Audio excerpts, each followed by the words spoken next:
Hello class twelfth, कैसे हैं आप सब। मैं Hanish Khera, teacher of accountancy and business studies, फिर से आपका स्वागत करता हूं खेड़ा स्मार्ट क्लासेस में। बेटा, हम लोगों ने क्लास ट्वेल्थ का एक चैप्टर स्टार्ट किया था जिसका नाम था रिकॉन्स्टिट्यूशन ऑफ पार्टनरशिप फर्म, मतलब टॉपिक स्टार्ट किया था जिसमें हम लोगों ने सबसे पहले change in profit sharing ratio को डिस्कस किया था इससे पहले वाली क्लास में। ठीक है, अगर किसी ने वो वाली क्लास ना पढ़ी हो तो मैं आपको लिंक डाल दूंगा कैप्शन में, इससे पहले वाली क्लास का, आप वहां से जाके उसको पढ़ सकते हैं। ठीक है, तो वहां पर हम लोगों ने उस क्लास के अंदर काफी सारे टॉपिक्स को कवर कर लिया था। अब हमारा जो लास्ट टॉपिक रह गया था, वो लास्ट टॉपिक था हमारा रीवैल्यूएशन अकाउंट। मतलब अब हमारा आता है टॉपिक नंबर 4, जिसका नाम है रीवैल्यूएशन अकाउंट, मतलब revaluation of assets and revaluation of liability. इस रीवैल्यूएशन का नाम रीअसेसमेंट भी बोलते हैं, रीअसेसमेंट ऑफ लायबिलिटीज। ठीक है बेटा, अब हमें इस टॉपिक को कवर करना है। बाकी टॉपिक हम ऑलरेडी कवर कर चुके हैं, तो अब हमारा जो टॉपिक है उसका नाम है revaluation of asset and reassessment of liabilities. ये रीवैल्यूएशन अकाउंट जो है, ये बेटा भाई है किसका? प्रॉफिट एंड लॉस का। इसलिए इसका दूसरा नाम जो होता है वो होता है profit and loss adjustment account. क्या होता है? Profit and loss adjustment account. अगर कहीं पे भी आप लोगों को कहीं बोला जाए profit and loss adjustment account बनाने को, तो आप लोग समझ जाना कि वो आपसे किसकी बात कर रहे हैं? रीवैल्यूएशन अकाउंट की। तो आइए पढ़ते हैं revaluation of asset and reassessment of liabilities. Please सारी वीडियोस को लाइक कर दीजिए, शेयर कर दीजिए और उसमें कमेंट करिए कि आपको मेरी वीडियो कैसी लगी। और अगर आपको कुछ लगता है कि मेरे को किसी नए टॉपिक पे वीडियो बनानी चाहिए तो प्लीज कमेंट बॉक्स के अंदर जरूर बताइएगा, आपको वीडियो जरूर मिलेगी। आइए स्टार्ट करते हैं रीवैल्यूएशन ऑफ एसेट्स और रीअसेसमेंट ऑफ लायबिलिटीज। बेटा, आपका चैप्टर हो change in profit sharing ratio, आपका चैप्टर हो एडमिशन, आपका चैप्टर हो रिटायरमेंट, आपका चैप्टर हो डेथ, मतलब कोई भी चैप्टर हो किस चीज का? रिकॉन्स्टिट्यूशन ऑफ पार्टनरशिप फर्म का, तो आपने ये रीवैल्यूएशन का टॉपिक हर जगह पे पढ़ना ही पढ़ना है। तो आइए जानते हैं क्यों बनाते हैं इसको और होता क्या है ये। बेटा, जो हमारी एसेट्स और लायबिलिटीज होती है ना, उनकी जो वैल्यू होती है मार्केट में वो अप एंड डाउन होती रहती है। मतलब एसेट्स आपने 2010 में खरीदिया, 2026 चल रहा है, तो एसेट्स की वैल्यू में चेंज आता रहता है।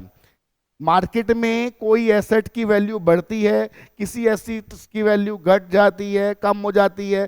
कारण बहुत सारे होते हैं, हमने डेफिनेशन में पढ़ा है। ठीक है, ऐसे ही लायबिलिटीज कुछ ऐसी होती हैं जो खत्म हो जाती हैं, तो उनको हम बोलते हैं रीवैल्यूएशन। अब एसेट्स की वैल्यू में और लायबिलिटीज की वैल्यू में जो मार्केट वैल्यू में चेंज आता है, उस चेंज आने की वजह से हमें प्रॉफिट और लॉस होता है। वैसे तो हम इनका कुछ नहीं करते, वैसे तो हमारी बुक्स के अंदर हमारी एसेट्स और लायबिलिटीज बुक वैल्यू पे ही कंटिन्यू चलती रहती हैं।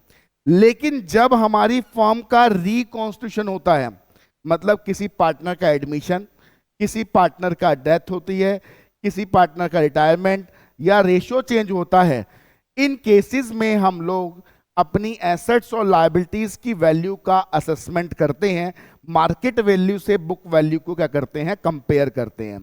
ठीक है, उस कंपेयर करने में होता क्या है, या तो हमें गेन होता है या हमें लॉस होता है। हमें वही गेन और लॉस का अकाउंटिंग ट्रीटमेंट करना होता है। तो आइए, बहुत ही सिंपल है, जानते हैं वो गेन और लॉस कैसे निकालते हैं। तो उसके लिए बेटा हम लोग एक अकाउंट बनाते हैं जिसका नाम होता है रीवैल्यूएशन अकाउंट। रीवैल्यूएशन अकाउंट बहुत ही सिंपल सा अकाउंट है, बहुत ही आसान सा अकाउंट है, इसको आपको समझना है। बहुत ही इजीली आप लोगों को ये समझ में आ जाएगा, है ना। बस मेरे साथ साथ समझते चलिए, और कोई भी डाउट है तो अपने कमेंट बॉक्स में लिख दीजिए, आपको उसका तुरंत ही आंसर मिल जाएगा। जैसे ही मैं वो कमेंट पढ़ूंगा वो आपको आंसर मैं कर दूंगा, ठीक है। तो आइए पढ़ते हैं रीवैल्यूएशन अकाउंट। तो रीवैल्यूएशन अकाउंट को आप लोग एक रीवैल्यूएशन अकाउंट ना मान के प्रॉफिट एंड लॉस अकाउंट मान लो। 11th क्लास में आप लोग प्रॉफिट एंड लॉस अकाउंट पढ़ते थे, और उस अकाउंट में आप क्रेडिट साइड में सारी इनकम्स को रिकॉर्ड करते थे और डेबिट साइड में सारे एक्सपेंसेस को रिकॉर्ड करते थे। आप लोगों को बहुत अच्छे से याद होगा कि आपको ट्रायल बैलेंस दिया जाता था, आप जितने भी खर्चे होते थे डेबिट में डाल देते थे, और जितनी भी इनकम होती थी वो क्रेडिट में डाल देते थे। अब भी सर वही करना है, जितना भी फायदा, जितना भी मुनाफे वाली ट्रांजेक्शन है वो क्रेडिट में डाल दो, और जितनी भी नुकसान वाली ट्रांजेक्शन है उसको डेबिट में डाल दो। लेकिन रीवैल्यूएशन अकाउंट में सिर्फ एसेट्स और लायबिलिटीज जो हमारी होंगी उन्हीं की ट्रांजैक्शन आएंगी, इसमें रिजर्व वगैरह मत डाल देना, ठीक है। अब मेरे को बताइए, मान लीजिए आपकी एसेट्स की वैल्यू मार्केट में कम हो रही है। पहले आपकी बुक्स में एसेट लिखी हुई है 1 लाख रुपए की, मार्केट में जा रहे हैं तो दिख रहा है 60,000 रुपए की है सर वो, तो आपको 40,000 का नुकसान हो रहा है ना। तो नुकसान हो रहा है तो बेटा किधर लिख दीजिए, डेबिट साइड में, टू एसेट। जितनी भी वैल्यू से वो डिक्रीज हो रही है, से दैट हमारे एग्जाम्पल में 40,000 1 लाख की थी, मार्केट में वैल्यू उसकी 60,000 रह गई है, तो 40,000 का नुकसान है, डेबिट में लिख दीजिए। अगर मेरी एसेट की वैल्यू बुक में 1 लाख है, मार्केट में 1.5 लाख है, सर 50,000 का फायदा हो रहा है मुझे, मेरी एसेट की वैल्यू बढ़ गई है, तो सर उस फायदे को किधर रिकॉर्ड करिए, क्रेडिट साइड। मतलब क्रेडिट साइड में सारे मुनाफे और डेबिट साइड में सारे नुकसान। तो यहां पर क्या आ जाएगा, बाय एसेट। जितनी भी एसेट आपकी इंक्रीज हुई है वो यहां आ जाएगी। Is it clear? इसके बाद अब आते हैं लायबिलिटीज पे। मान लीजिए मेरी बुक्स में क्रेडिटर 50,000 के हैं, उसमें से 10,000 के क्रेडिटर ऐसे हैं जिनको अब मुझे पैसे नहीं देने। सर फायदा हो गया सर, कहां लिख दें? सर क्रेडिट में लिख दो सर, फायदा तो आप बता रहे हो क्रेडिट में लिखा था। बिल्कुल बेटा, लायबिलिटी कम होते के साथ ही फायदा, तो उसको कहां लिख देंगे, क्रेडिट साइड में लिख देंगे। और सर मेरी बुक्स में क्रेडिटर 50,000 के थे, लेकिन अभी पता लगा 60,000 रुपए देने हैं क्रेडिटर को, ओहो 10,000 रुपए एक्स्ट्रा बर्डन आ गया, कहां लिख दीजिए सर? सर डेबिट में लिख दीजिए, लायबिलिटी बढ़ गई सर। अरे वाह, ये तो बहुत ही आसान है सर, नुकसान डेबिट में और सारे के सारे फायदे क्रेडिट में। Okay sir. अगर मेरी कोई एसेट ऐसी है जो अभी तक बुक्स में रिकॉर्ड नहीं हुई है, जो वो अनरिकॉर्डेड एसेट है, उसका क्या करें सर? सर उसको रिकॉर्ड करोगे तो एसेट हमारी बुक में आएगी, हमें फायदा होगा, तो हम कहां लिखेंगे, क्रेडिट साइड में, by unrecorded asset, by unrecorded asset. ठीक है सर, समझ में आ गई बात। और अगर कोई सर लायबिलिटी अनरिकॉर्डेड है तो बेटा नुकसान है, कहां लिख देना, डेबिट में, अनरिकॉर्डेड लायबिलिटी, अनरिकॉर्डेड लायबिलिटी। ये सारे चैप्टरों में एज इट इज काम करेगा, यही काम करना है चैप्टर 3, 4, 5, 6 सभी में, आईएससी बोर्ड हो, सीबीएसई बोर्ड हो या कोई और बोर्ड हो, सब में यही काम करेगा, ठीक है। इसके बाद अगर हमारा कोई और एक्सपेंस होता है, जैसे कि रिवैल्यूएशन जो हम करते हैं या रिकॉन्स्टिट्यूशन जो हम करते हैं, ये एक प्रोफेशनल वर्क है, इसको करने के लिए हमारे कुछ खर्चे होते हैं, तो वो यहां पर हम रीवैल्यूएशन एक्सपेंस के नाम से रिकॉर्ड कर लेते हैं, रीवैल्यूएशन एक्सपेंस के नाम से रिकॉर्ड कर लेते हैं। Okay sir. कोई इनकम हो जाती है तो वहां पर क्रेडिट में रिकॉर्ड कर लेते हैं, बेसिकली यही आता है रिवैल्यूएशन अकाउंट में। फिर हम इसको क्लोज करते हैं। जब हम इसको क्लोज करते हैं तो या तो हमारा इसमें से बैलेंस यहां बचता है या हमारा बैलेंस यहां बचता है। अगर यहां बचता है तो वो कहलाता है गेन, और इधर बचता है तो कहलाता है लॉस। बात समझ में आई? जैसे किसमें होता था, प्रॉफिट एंड लॉस में, डेबिट में बैलेंस बचता था तो नेट प्रॉफिट होता था, और क्रेडिट में बचता था तो नेट लॉस होता था। सेम वैसे ही यहां पर डेबिट में बचेगा तो गेन, और क्रेडिट में बचेगा तो लॉस। ये हमें हर चैप्टर में बेटा एज इट इज फॉलो करना है। अब बात ये आती है सर कि चेंज इन पीएसआर में, ज्यादातर चेंज इन पीएसआर में, वैसे तो हर जगह पे, लेकिन चेंज इन पीएसआर में 99% ऐसा हो जाता है कि हमारे रिवॉल्यूशन के भी दो अकाउंटिंग ट्रीटमेंट फॉलो किए जाते हैं। अब आइए वो अकाउंटिंग ट्रीटमेंट मैं आपको बताता हूं। सपोज दैट क्वेश्चन कहता है कि एसेट्स और लायबिलिटीज की वैल्यू को रीवैल्यूड कर दीजिए, नई वैल्यू को बुक्स में ले आइए। यह क्वेश्चन साइलेंट रहता है, बस आपको बताया था ये रिवैल्यूएशंस हैं, इसको अपने हिसाब से देख लीजिए। मतलब या तो क्वेश्चन साइलेंट रहता है, या क्वेश्चन कहता है कि एसेट्स और लायबिलिटीज की नई वैल्यू को बुक्स में रिकॉर्ड कर दो, या कहता है कि पुरानी वैल्यूज को हटा दो, नई वैल्यूज को ले आओ। इस तरीके की अगर वो बात कहता है तो इसका मतलब आपको क्या करना है, सारी की सारी एसेट्स और लायबिलिटीज की वैल्यू को बदल देना है, जो कि हमने यहां पर रिवैल्यूएशन अकाउंट में रिकॉर्ड भी करी है। कैसे करेंगे इसको बदलने का तरीका क्या होगा, तो जनरल कैसे लिखेंगे उसकी, आइए मैं आपको समझाता हूं। अगर ये वाला केस है तो बहुत ही आसान है जनरल्स को रिकॉर्ड करना, मतलब रिवैल्यूएशन की जनरल एंट्री रिकॉर्ड करना बेहद आसान। अगर बेटा आपको कोई भी नुकसान की एंट्री पास करनी है, नुकसान लॉसेस की, मतलब डेबिट वाली, मतलब एसेट का कम होना, लायबिलिटी का बढ़ना, या किसी अनरिकॉर्डेड लायबिलिटी को रिकॉर्ड करना, या किसी रिवैल्यूएशन एक्सपेंस को रिकॉर्ड करना, मतलब इन सब एंट्रियों में हमें नुकसान दिखाई दे रहे हैं। अगर इनको रिकॉर्ड करना है तो बहुत ही आसान है बेटा, रीवैल्यूएशन अकाउंट को डेबिट कर दीजिए, रीवैल्यूएशन अकाउंट को डेबिट कर दीजिए, और जो भी नुकसान है, जैसे कि एसेट की वैल्यू का कम होना, लायबिलिटी की वैल्यू का बढ़ना, या किसी अनरिकॉर्डेड लायबिलिटी को रिकॉर्ड करना, या किसी एक्सपेंस को रिकॉर्ड करना, मतलब इतना आसान तरीका है कि सर मेरा अगर लॉस होगा और मुझे जर्नल एंट्री रिकॉर्ड करनी है तो मैं क्या करूं, रीवैल्यूएशन अकाउंट को डेबिट कर दूं। बिल्कुल बेटा यही करना है। Being losses of revaluation recorded. Sir अगर गेन वाली एंट्री रिकॉर्ड करनी है, मतलब एसेट के इंक्रीज होने से या लायबिलिटी के डिक्रीज होने से या अनरिकॉर्डेड एसेट को रिकॉर्ड करने से जो हमें गेन होगा, अगर उसको रिकॉर्ड करना है तो सर कैसे रिकॉर्ड करें, वो बहुत आसान, तो रिवैल्यूएशन को क्रेडिट कर दीजिए। तो रीवैल्यूएशन अकाउंट को क्रेडिट कर दीजिए, बहुत ही सिंपल है। ठीक है, रीवैल्यूएशन अकाउंट को क्रेडिट कर दीजिए। सर डेबिट किसको करें, जो भी एसेट बढ़ रही है उसको डेबिट करें, जो भी लायबिलिटी घट रही है उसको डेबिट करें, जो भी अनरिकॉर्डेड एसेट है उसको डेबिट करें, तो आपके गेन ऑफ रिवैल्यूएशंस रिकॉर्ड हो जाएंगे। ये सिंपल सी एंट्री आपको पास कर देनी है।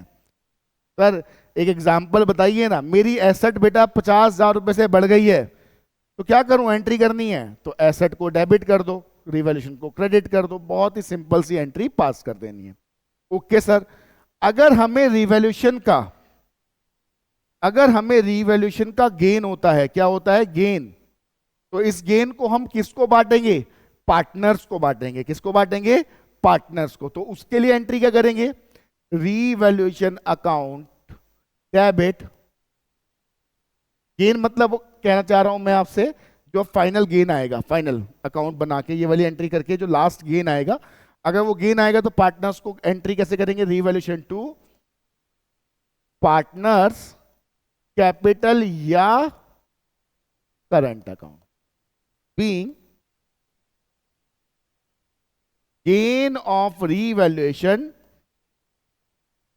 Distributed to partner. सर कौन से रेशियो में बांटें, हमेशा हमेशा हमेशा अपने प्यारे ratio old profit sharing ratio, old partners old profit sharing ratio. Okay sir. और सर अगर लॉस होता है तो क्या करें सर? बेटा लॉस होता है तो क्या करेंगे? एंट्री कर देंगे, पार्टनर्स को डेबिट कर देंगे,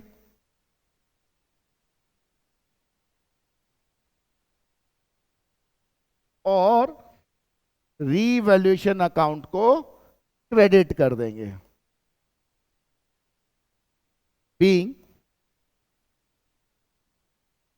loss of revaluation distributed to partners, कौन से रेशियो में सर? वही अपने ओल्ड प्रॉफिट शेयरिंग रेशियो में। तो इस तरीके से हम लोग क्या करते हैं? जनरल पास करते हैं, किसकी? रिवैल्यूएशन की। चैप्टर हो चेंज इन पीएसआर, चैप्टर हो एडमिशन, रिटायरमेंट या कोई और, सभी केसेस में यही एंट्री हम लोग पास करने वाले हैं। सर समझ में आ गया? अच्छा अब एक केस और सुन लीजिए। सपोज दैट अगर क्वेश्चन ये कह दे कि हम एसेट्स और लायबिलिटीज की नई वैल्यू को बुक्स में रिकॉर्ड नहीं करना चाहते, हम एसेट्स और लायबिलिटीज की नई वैल्यू को बुक्स में रिकॉर्ड नहीं करना चाहते। Okay sir. और या बोल दे कि हम पुरानी वैल्यू को ही कंटिन्यू करना चाहते हैं, ठीक है, हम पुरानी वैल्यू को ही कैरी फॉरवर्ड करना चाहते हैं, हम चाहते हैं कि हमारी बुक्स में कोई बदलाव ना आए। तो उस केस में हम लोग क्या करेंगे? उस केस में बेटा हम लोग ये वाली जनरल एंट्रीज पास नहीं करेंगे, ये वाली कोई जनरल एंट्री पास नहीं करेंगे। अगर ऐसा बोलता है, ज्यादातर chapter number 3 change in PSR में ही बोलता है और किसी चैप्टर में नहीं बोलता, बहुत रेयर है किसी और चैप्टर से बोलना, ठीक है, चेंज इन पीएसआर में ज्यादातर बोलता है। तो हम क्या करेंगे सर? हम रीवैल्यूएशन अकाउंट बनाएंगे और वहां पर गेन और लॉस फाइंड आउट कर लेंगे। रिवैल्यूएशन अकाउंट बनाएंगे, वो वाली एंट्रीज पास नहीं करेंगे, अपनी एसेट्स और लायबिलिटीज की वैल्यू को चेंज नहीं करेंगे। अगर मैंने ये जनरल एंट्री पास कर दी तो एसेट्स और लायबिलिटी की वैल्यू चेंज हो जाती है, ठीक है। तो हम क्या करेंगे सर? ये वाला अकाउंट बनाएंगे, ये एक वर्किंग नोट बन जाएगा। फिर ये क्या बन जाएगा बेटा? एक वर्किंग नोट। वर्किंग नोट बना के रिवैल्यूएशन का गेन और लॉस फाइंड आउट कर लेंगे। ओके सर, फाइंड आउट कर लिया, उसके बाद क्या करेंगे? तो बेटा अगर आपने फाइंड आउट कर लिया है, किस केस में? जब वो कहता है कि हमें एसेट्स और लायबिलिटीज की ओल्ड वैल्यूज को बुक में कंटिन्यू करना है या नई वैल्यू को बुक में रिकॉर्ड नहीं करना है, तो हम क्या करने वाले हैं सर? सर हम गेन के लिए एडजस्टमेंट एंट्री पास करेंगे, गेनिंग पार्टनर टू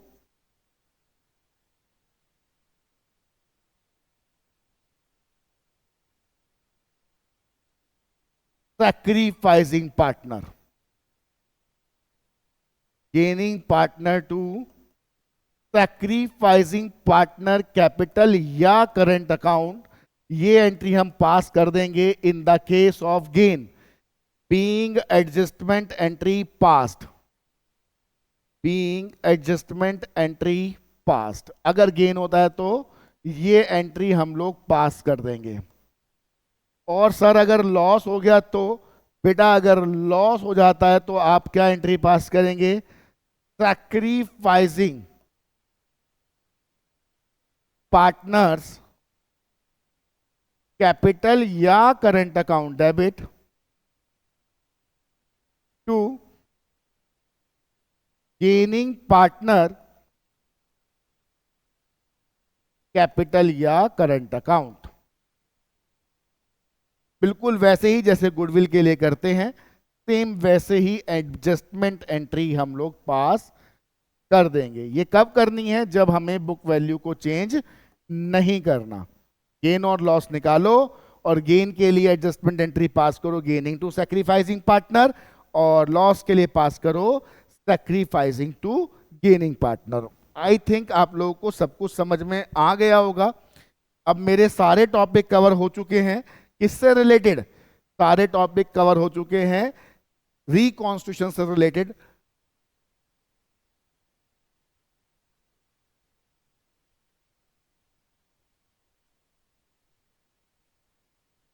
गर्मी बहुत ज्यादा है बेटा, एसी वैसी कुछ काम नहीं कर रहे क्योंकि लाइटें बहुत ज्यादा जलती हैं, ठीक है।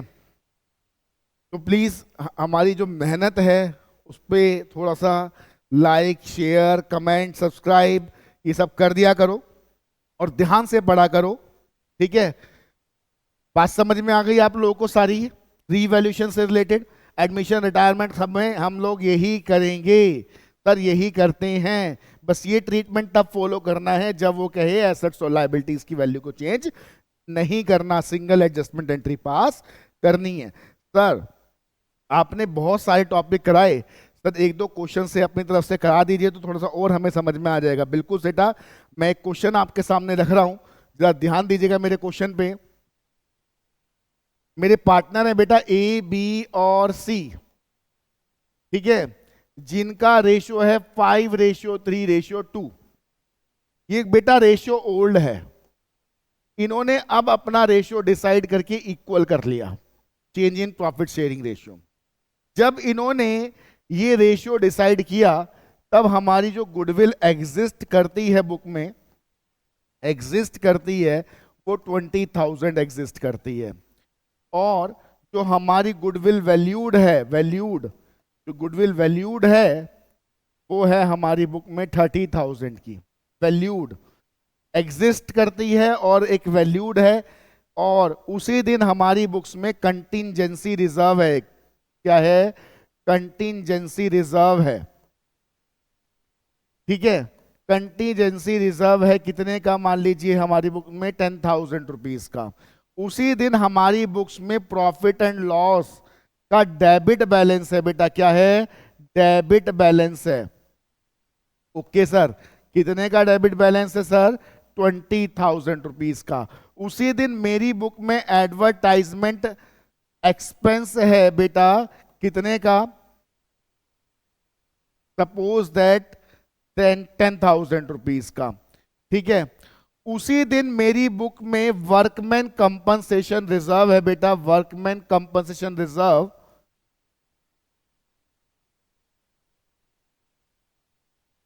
कितने का सर? 20,000 का।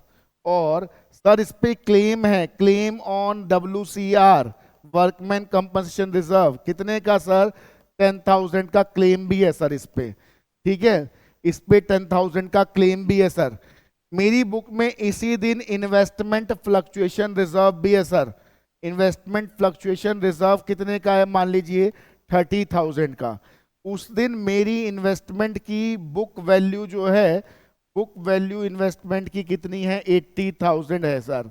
और सर इन्वेस्टमेंट की मार्केट वैल्यू जो है सर वो है 1 लाख रुपीज, 1 लाख रुपीज। उसी दिन सर मेरे पास लैंड की वैल्यू, लैंड वैल्यू इंक्रीज हुई है 10,000 से सर। कितने से? 10,000 से लैंड की वैल्यू इंक्रीज हुई है। और बिल्डिंग की वैल्यू है सर वो भी इंक्रीज हुई है सर 30,000 से। और सर उसी दिन मेरे पास लायबिलिटी टूवर्ड्स क्रेडिटर आई है, क्रेडिटर्स की लायबिलिटी मेरे ऊपर आई है कितने की? 10,000 की सर। सर अब मैं ये चाहता हूं कि जब हमने रिकॉन्स्टिट्यूशन किया है तो इसमें जितनी जनरल एंट्रीज पास हो सकती हैं वो सारी की सारी जनरल एंट्रीज सर हमें पास करके आप दिखाइए। बिल्कुल बेटा दिखाएंगे, ठीक है। आइए दिखाते हैं। सबसे पहले हमारी जो गुडविल है एग्जिस्टेड वाली, जो गुडविल है हमारी एग्जिस्टेड, ये वाली गुडविल जो एग्जिस्ट करती है, ठीक है। ये कौन सी गुडविल होती है बेटा? ये होती है हमारी परचेज गुडविल। परचेज गुडविल को हम क्या करते हैं? राइट ऑफ करते हैं। कैसे करते हैं सर? पार्टनर्स, आपने पहले वाली क्लास में बताया था पार्टनर्स को डेबिट कर दो। बिल्कुल बेटा, पार्टनर कौन कौन है? ए, बी और सी, इसको डेबिट कर दो और गुडविल को सर क्रेडिट कर दो। बिल्कुल बेटा यही करना होता है राइट ऑफ करने के लिए। इसके लिए राइट ऑफ 20,000 के हैं, 532 में हम लोग इसको राइट ऑफ कर देंगे, ठीक है। तो 20,000 की गुडविल को अगर 532 में हम राइट ऑफ कर देते हैं तो कितना आएगा? 10,000, 6,000 और 4,000। नरेशन अपने आप लिख लीजिएगा, being goodwill return of in old profit sharing ratio. ठीक है, सेकंड, एक एक करके चलते हैं। अब गुडविल हमारी वैल्यूड है sir, valued sir self generated होती है। कौन सी होती है? सेल्फ जनरेटेड होती है सर। इसके लिए हम क्या करते हैं बेटा? इसके लिए हम लोग एडजस्टमेंट एंट्री पास करते हैं।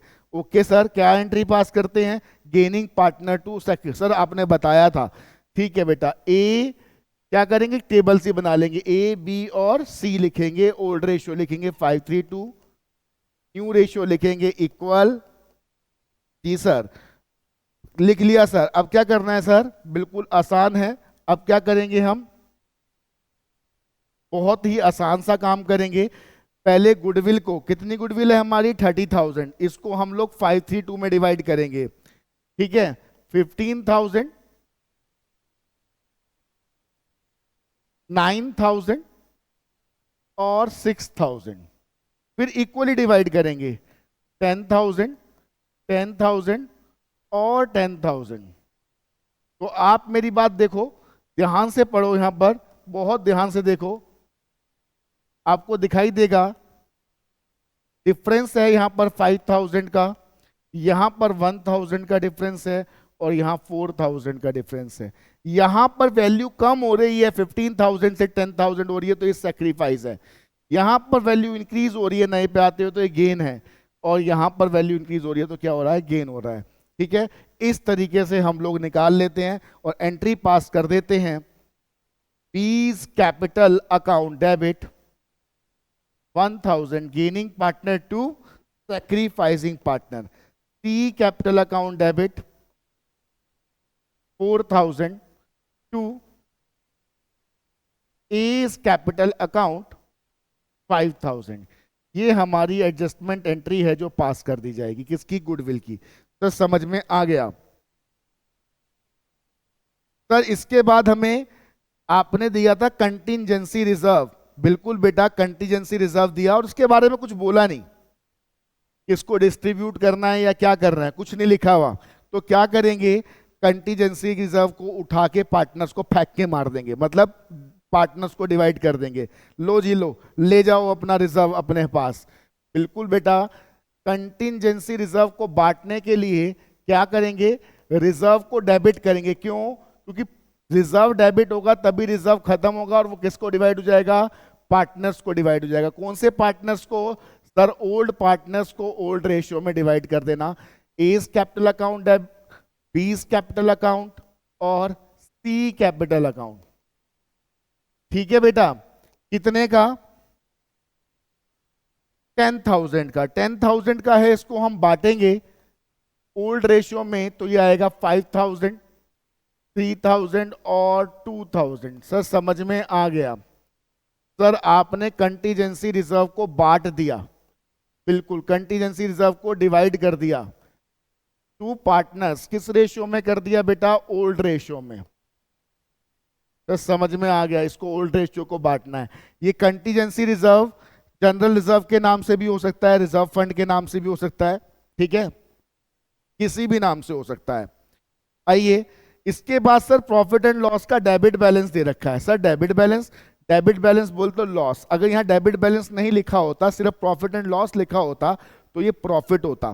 ठीक है, प्रॉफिट की पहचान प्रॉफिट एंड लॉस लिखा हो या प्रॉफिट एंड लॉस का क्रेडिट बैलेंस लिखा हो तो वो प्रॉफिट होता है। ठीक है, तो यहाँ डेबिट है, ये लॉस है। एडवर्टाइजमेंट एक्सपेंडिचर भी लॉस ही होता है।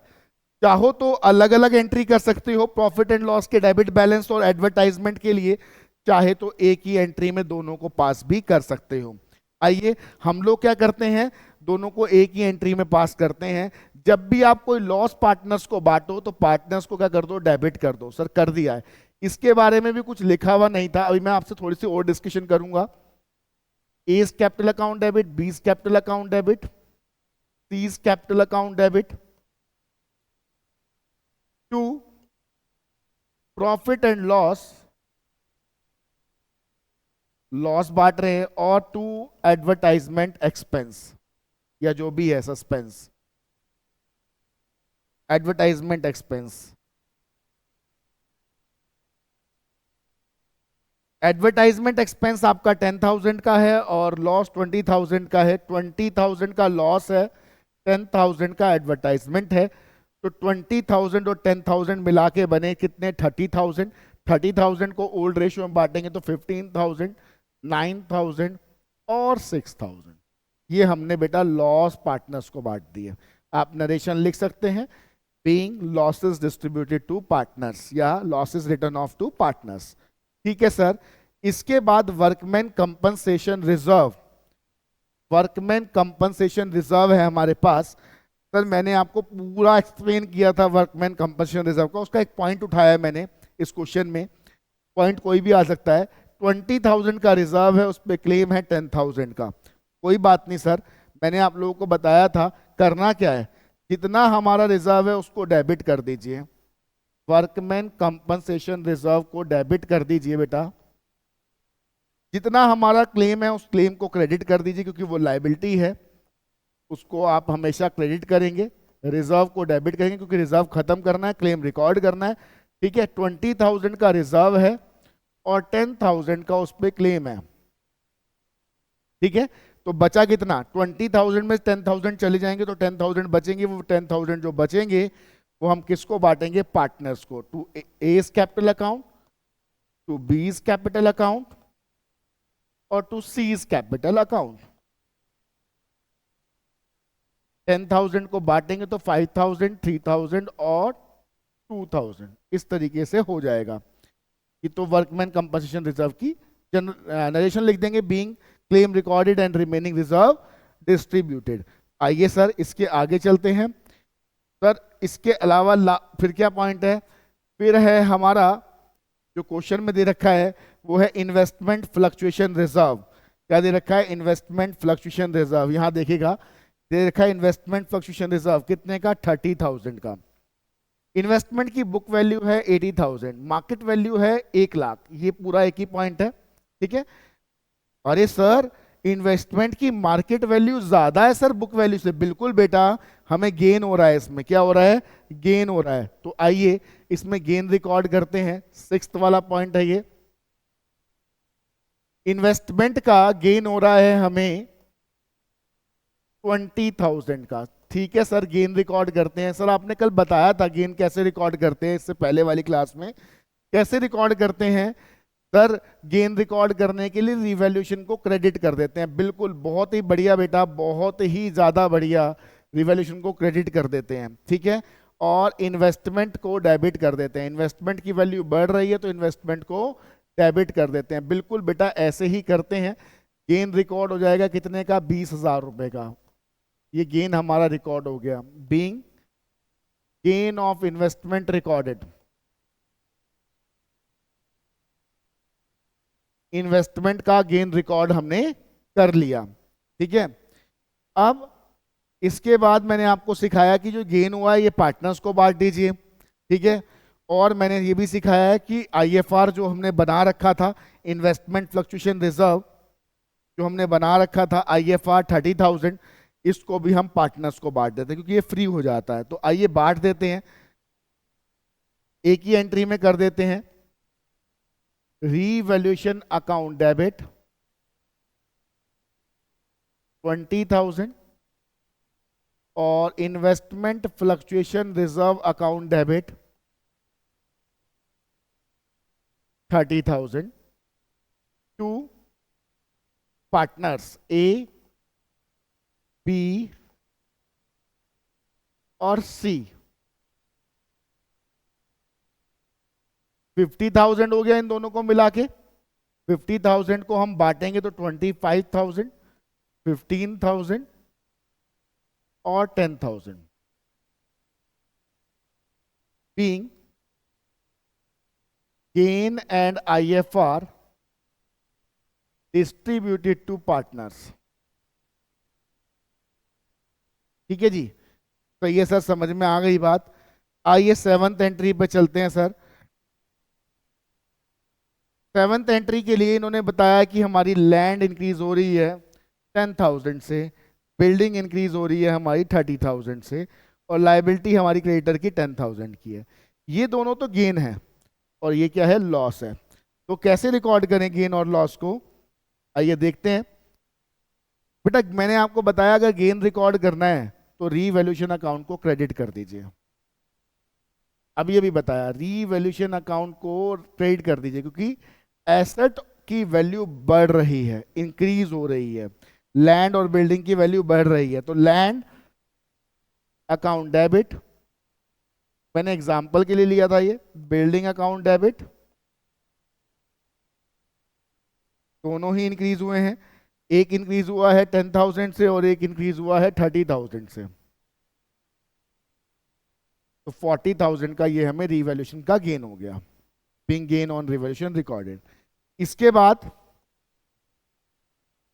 8 लाइबिलिटी क्रेडिटर्स की हमारे ऊपर आई है कितने की, 10,000 की, ये हमारा लॉस है। इसको हम लोग रिकॉर्ड करेंगे तो हमें लॉस होगा, तो हम रिवैल्यूएशन को क्या करेंगे, डेबिट करेंगे। तो revaluation account debit to creditor 10,000 being creditor recorded। अब हमें एक बात समझनी है यहां पर, क्या समझना है कि देखो रीवैल्यूएशन अकाउंट जो है यहां पर क्रेडिट हुआ है 40,000 से और यहां पर रिवैल्यूएशन डेबिट हुआ है 10,000 से। वैसे तो रिवैल्यूएशन की एंट्री यहां पर भी थी, लेकिन मैंने उस एंट्री को इन वालियों में इन्वॉल्व नहीं किया। क्यों नहीं किया, कि आप अभी फर्स्ट टाइम समझ रहे हैं, चाहते तो हम इसको यहां इन्वॉल्व कर सकते हैं, लेकिन अभी मैंने नहीं करा उसको, इसलिए अलग हटा के मैंने पहले ही बांट दिया। अब यहां देखिए रिवैल्यूएशन क्रेडिट हुआ है 40,000 से और रीवैल्यूएशन डेबिट हुआ है